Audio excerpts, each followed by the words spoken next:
Hello friends, welcome to my YouTube channel. My name is Khushi Chaudhary.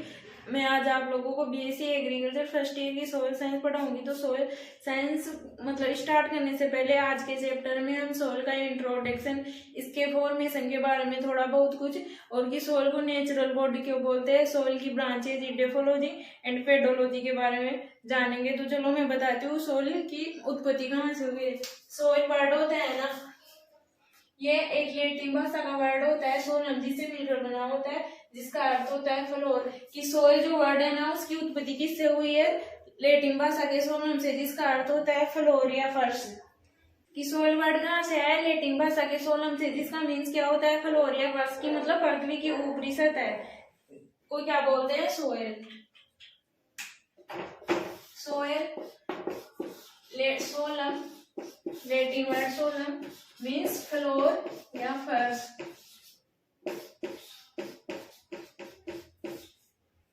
Latin word की soil word की उत्पत्ति किससे हुई है? लैटिन भाषा के सोलम से हुई है, जिसका अर्थ होता है फ्लोर या फर्श।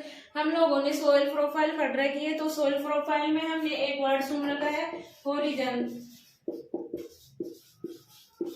हमने पढ़ रखा है कि होरिजन 5 प्रकार के होते हैं, A B E O and सी। जो ए एंड बी होरिजन होता है, ओनली इन दो होरिजनों में क्या प्रेजेंट रहती है? अपनी सोयल। इसलिए जो ए और बी होरिजन होता है, उसको जॉइंट रूप से क्या बोलते हैं? सोलम। और ए एंड बी के अलावा ई ओ एंड सी जो होरिजन होते हैं, इनमें सोयल क्या रहती है? एब्सेंट।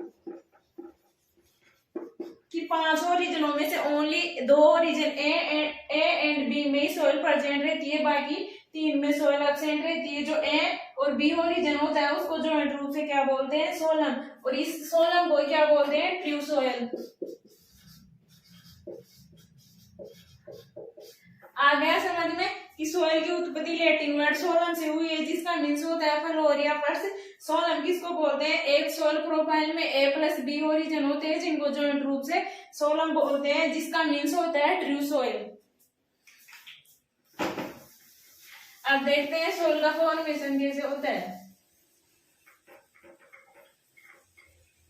सोयल का फॉर्मेशन होता है रॉक्स एंड मिनरल्स की वेदरिंग के द्वारा। तो ये रॉक है कोई, ये मिनरल्स है, इनकी क्या हुई? वेदरिंग।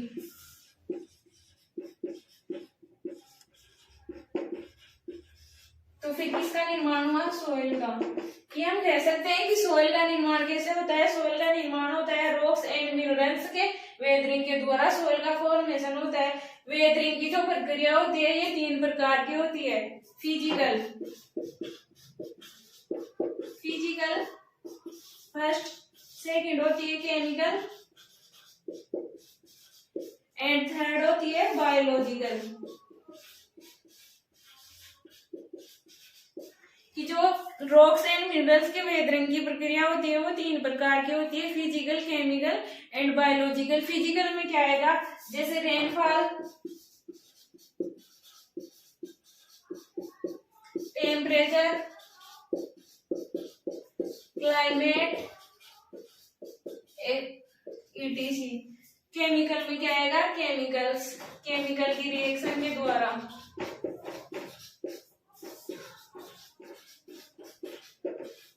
और बायोलॉजिकल में क्या आएगा? Micro organism.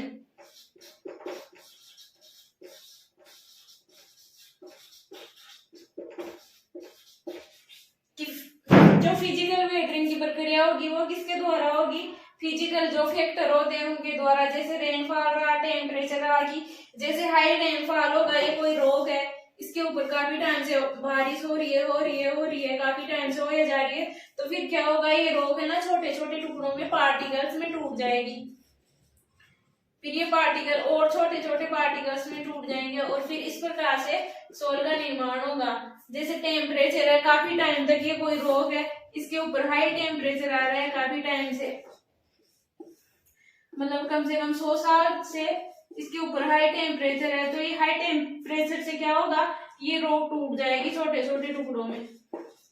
फिर वही प्रक्रिया होगी, और फिर मतलब फिर छोटे छोटे टुकड़ों में टूट जाएगी। फिर किसका निर्माण होगा? सोइल का। इस प्रकार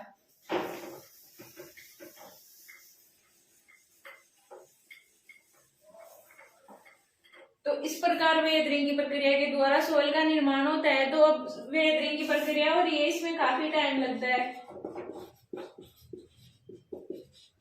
वेदरिंग की जो प्रोसेस रहती है ना वो काफी लॉन्ग रहती है, इसमें काफी टाइम लगता है, क्योंकि अब इसमें फिजिकल भी हो रही है, केमिकल भी हो रही है और बायोलॉजिकल भी। और मतलब ऐसे तो है नहीं कि एक दिन में मतलब ज्यादा टेम्परेचर आएगा तो कोई रॉक टूट जाएगी, उस पर काफी लंबे टाइम तक मतलब प्रेशर बना रहेगा ना, तभी तो वो चीज मतलब रॉक्स टूटेगी ना।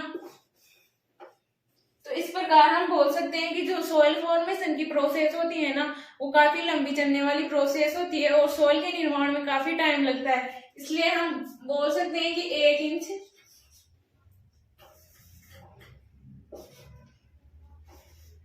इसलिए हम बोल सकते हैं कि 1 इंच सोइल के निर्माण में कितना टाइम लगता है? 800 से 1000 ईयर्स का। 1 इंच में कितने सेंटीमीटर होते हैं? 2.54 सेंटीमीटर। अब ये जो भी क्रिया हो रही है वेदरिंग की, चाहे फिजिकल हो रही हो, चाहे केमिकल हो रही हो, चाहे बायोलॉजिकल हो रही हो, ये कैसी हो रही है? नेचुरल तरीके से।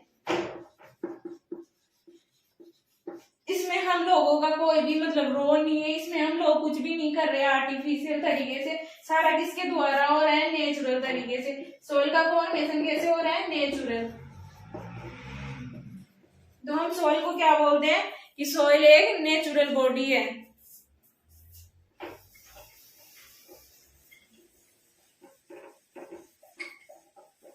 कि सोइल का निर्माण किस प्रकार हुआ है कि रॉक्स एंड मिनरल्स की वेदरिंग की प्रोसेस है वो काफी लंबे टाइम तक चलती रहती है, फिर सोइल का निर्माण होता है। रॉक्स प्लस मिनरल्स,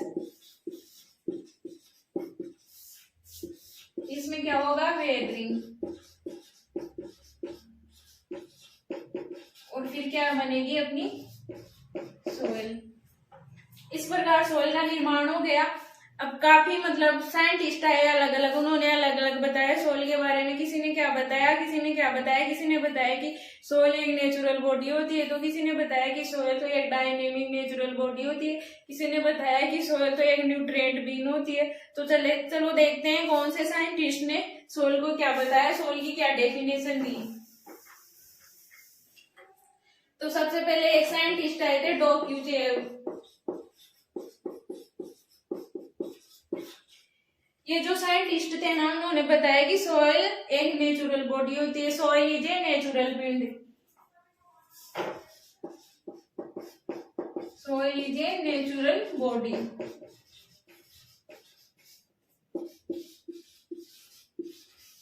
ये जो साइंटिस्ट थे ना इन्होंने सबसे ज्यादा सॉइल के बारे में बताया, सबसे ज्यादा रिसर्च इन्होंने सॉइल के बारे में करा। तो इनको क्या कहा गया? Father of soil science. Father of soil science. आगे जाके हम सॉइल की ब्रांच पढ़ेंगे, एक पेडोलॉजी एक इडेपोलॉजी। तो फादर ऑफ पेडोलॉजी भी किसको बोला गया है? फादर ऑफ पेडोलॉजी वीवी डोकोचोको। ये भी किसको बोला गया है? वीवी डोकोचोको। अब मतलब सॉइल का क्लासिफिकेशन है ना काफी मतलब बेसिस बना के करा गया। तो एक बेसिस था जेनेटिक क्लासिफिकेशन।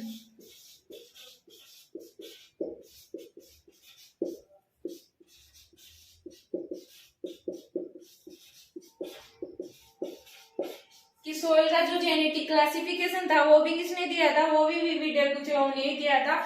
तो वीवी डोकोचोव ने क्या बताया? सबसे पहले ये बताया कि soil is a natural body. उसके बाद इनको क्या कहा गया? Father of soil science.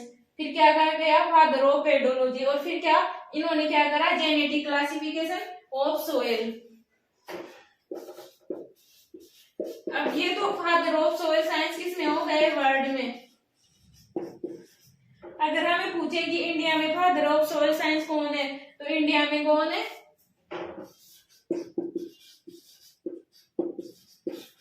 J.W. Leathern. World में पूछे कि father of soil science in world वो है वीवी डॉक्यूजो, एंड इंडिया में पूछे father of soil science in India वो कौन है, जेडब्ल्यू लीदर। इसके बाद में एक साइंटिस्ट आया,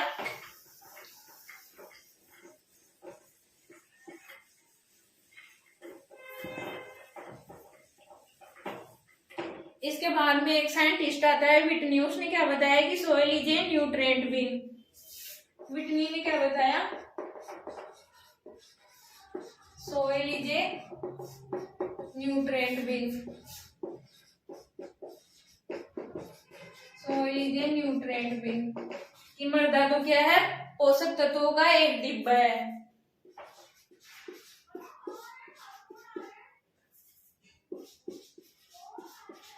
मृदा एक पोषक तत्वों का डब्बा है।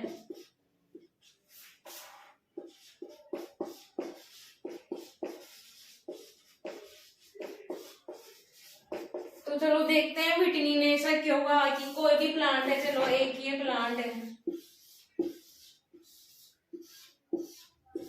ये क्या है, रॉक्स। अब प्लांट को लिविंग रहने के लिए जितने भी मतलब वाटर एयर एंड न्यूट्रिएंट्स वो किसके थ्रू लेता है, रूट्स के थ्रू। और रूट्स कहाँ रहती है, सॉइल के अंदर। कि पौधे को अपना जीवन काल मतलब अपना डेवलपमेंट करने के लिए, अपनी लाइफ साइकिल पूरी करने के लिए जिन जैसे न्यूट्रिएंट्स, वाटर, एयर, इन सब की जरूरत होती है, वो किसके थ्रू लेता है, सॉइल के थ्रू। तो हम बोल सकते हैं कि सॉइल होती है ना, वो तो क्या है, पौधों के लिए एक पोषक तत्वों का डिब्बा है। ठीक है। फिर एक साइंटिस्ट आए बेचमैन एंड ब्रेडी। इन्होंने क्या बताया, इन्होंने बताया कि soil is a dynamic natural body, soil is a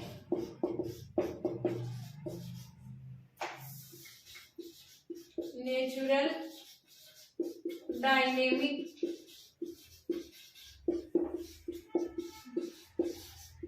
body.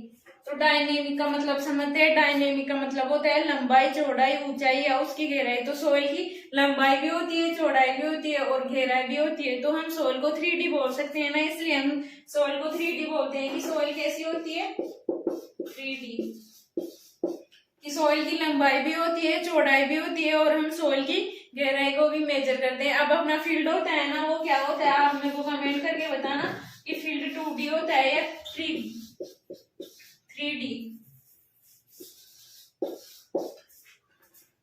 अब सोइल तो क्या होती है, 3D की। हम सोइल की लंबाई भी ले रहे हैं, चौड़ाई भी ले रहे हैं और सोइल की गहराई भी ले रहे हैं। तो अपना फील्ड होता है ना, उसकी हम ओनली लंबाई और चौड़ाई देखते हैं, उसकी गहराई नहीं देखते। इसलिए फील्ड क्या होता है, इसलिए फील्ड तो होता है 2D और सोइल क्या होती है 3D। इसके अलावा ये बेचमैन था ना, इन्होंने क्या करा, लेटेराइट वर्ड, आगे हम जाके लेटेराइट सोइल पढ़ेंगे। ये जो लेटेराइट वर्ड होता है ना, ये किसने दिया था, बेचमैन ने दिया था। और ये ब्रेडी है ना, इसने एक बुक लिखी थी, property, nature and property of soil and property of soil. ये बुक काफी टाइम से एग्जामों में पूछी जा रही है, इसलिए याद रखना ये बुक काफी इंपॉर्टेंट है। ये nature and property of soil book किसने लिखी थी, एनसी ब्रेडी ने। ब्रेडी का पूरा नाम क्या है, एनसी ब्रेडी।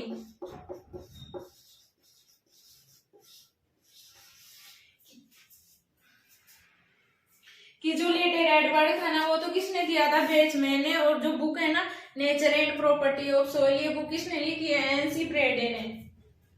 चलो इतना कंप्लीट हो गया अपना। अब आगे बढ़ते हैं हम सोइल की ब्रांचें। सोइल साइंस की 2 ब्रांच है।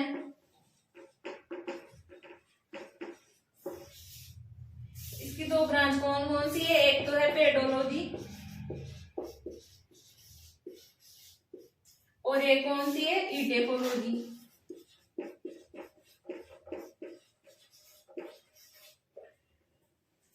तो एक चीज याद रखना मेरी, है ना, जिस भी वर्ड के पीछे लॉजी लग जाए ना, अगर किसी वर्ड के पीछे एंड ऑफ द वर्ड, कि अगर वर्ड के एंड में क्या लग रहा है, लॉजी, तो वो कौन सी भाषा का होगा, ग्रीक भाषा का। और जिस भी वर्ड के पीछे कल्चर लग जाता है वो किसका होगा, लैटिन का। एंड वर्ड के एंड में लगेगा कल्चर, तो वो किसका होगा, लैटिन का। हो गया कि जिस भी वर्ड के पीछे लॉजी लग जाता है वो किसका होगा, ग्रीक का। और जिस भी वर्ड के पीछे कल्चर लग जाता है वो किसका होगा, लैटिन का।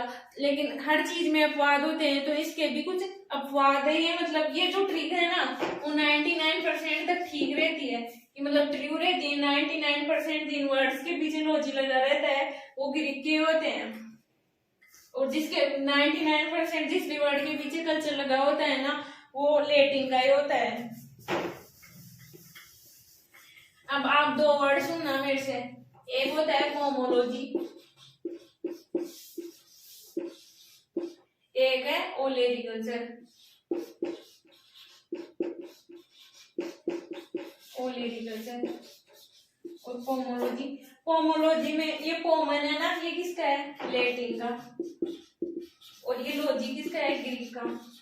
तो हम बोल सकते हैं कि जो पोमोलॉजी वर्ड है लैटिन एंड ग्रीक दो लैंग्वेज से मिलकर बना है। और ये ओलेरिकल्चर होता है, इसमें ओलेरिकल्चर होता है लैटिन का, और ये कल्चर होता है इंग्लिश वर्ड।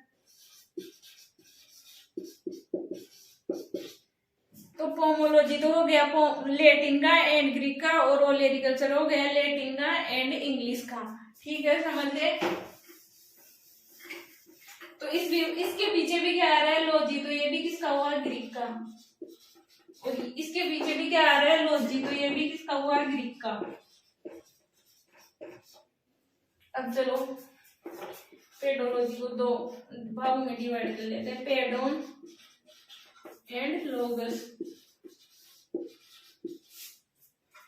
और इसको भी दो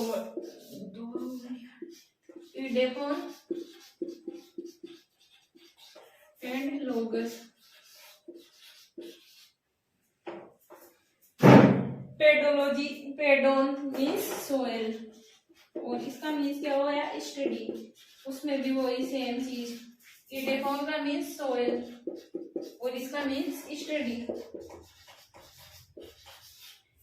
तो अब ध्यान से सुनना, मैं सिर्फ पेडोलॉजी में 3 वर्ड बताऊंगी, तीन वर्ड है ना, इसकी डेफिनेशन कंप्लीट करते हैं पेडोलॉजी में। एक याद रखना, ओरिजिन,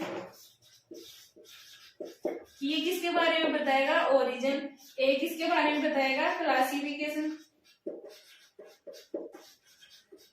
और एक इसके बारे में बताएगा, डिस्क्रिप्शन।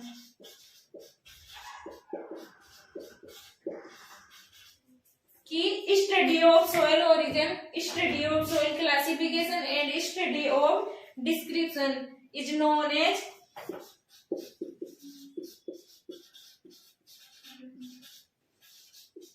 पेडोलॉजी। कि सॉइल की उत्पत्ति, सॉइल के वर्गीकरण एंड सॉइल के वितरण में जो बताता है ना, उसको क्या बोलते हैं हम, पेडोलॉजी। पेडोलॉजी क्या बोलती है कि सॉइल का निर्माण कौन से फैक्टर से हुआ है, कि सॉइल को कौन कौन से भागों में बांटा गया है, और सॉइल में कौन कौन से न्यूट्रिएंट्स पाए जाते हैं। तो ये चीजें कौन बताया अपने को, पेडोलॉजी। तो हम जानते हैं कि सॉइल का जो फॉर्मेशन होता है वो नेचुरल तरीके से होता है। तो हम क्या बोल सकते हैं कि पेडोलॉजी क्या बताती है, कि soil is a natural body.